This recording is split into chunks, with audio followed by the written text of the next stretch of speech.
Welcome back to the Deep Dive. Today we're digging into a product you asked about, the BooLex Sport Gloves. They're marketed everywhere as these, premium tactical gloves, ultimate protection, great grip, even touchscreen control. That's right. And our goal here isn't to endorse or even review the product itself. This is really an exercise in consumer transparency. We're looking at the marketing claims and trying to figure out how you, as a buyer, can judge credibility online. And just a quick disclaimer, this is all educational commentary, definitely not medical advice. Okay, let's unpack this. We're on the hunt for any real evidence to back up that huge claim of being the #1 tactical gloves. So the first thing that jumps out in the sources is the imagery, the pictures on their website. Oh, yeah. A lot of them seem to be generic stock photos or images you can find on other sites. They don't really look like unique photos of the actual item they're selling. Right. And what's fascinating here is that a lack of unique product photos can be a real sign of a low transparency brand. It sometimes points to a drop shipping model. And what does that mean for the buyer? Well, it means the brand might never actually handle the product themselves. And that raises questions about quality control, shipping times, how easy it is to make a return. But hold on, couldn't a startup just be using that model to keep costs down? That's a great question, and they could be. But the warning sign is the generic imagery. I mean, if you're really proud of your premium, one-of-a-kind product, you invest in your own photography.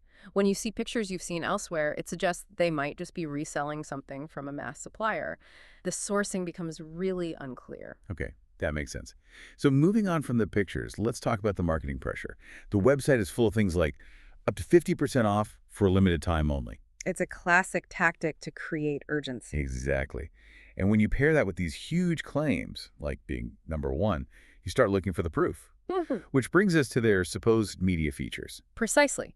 The brand claims they've been featured on, big outlets, CNN, the New York Post, MSN. They're trying to borrow some of that institutional authority. But the sources we looked at found no links, no citations. None. And that makes it highly questionable. So what's the quick way for someone to check that for themselves? The best way is just a targeted search. You'd Google the brand name plus the name of the news outlet, and what you're looking for is a real article, an actual editorial review, not just a sponsored post that the company probably wrote themselves. Got it. Okay, let's get into the actual features of the gloves.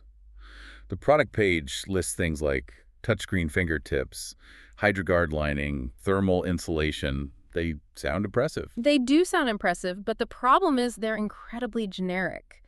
Our sources found those same descriptions, sometimes word for word, on a bunch of other online glove listings. So it's just copy and paste marketing language. It seems like it. And this raises a really important question for you as a consumer.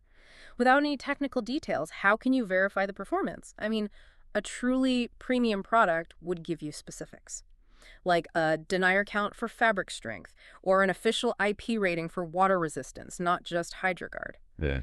Without that, you're just taking their word for it. And if the features are vague, you'd probably look to customer reviews next for some real-world proof. Exactly.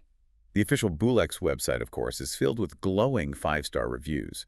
But we checked independent platforms like Trustpilot, and there was nothing. Zero. And that's a big deal. It suggests a very tightly controlled information bubble. Without that real third-party verification, it's really tough to confirm if customers are genuinely satisfied. You're back to only having the information the seller wants you to see. This all really shows how important that external verification is.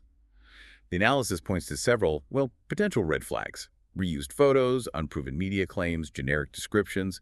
It all suggests that a buyer should probably do some careful research before hitting purchase. It's a great shortcut to just being a more informed shopper. And for you, the listener, here's a final thought to chew on.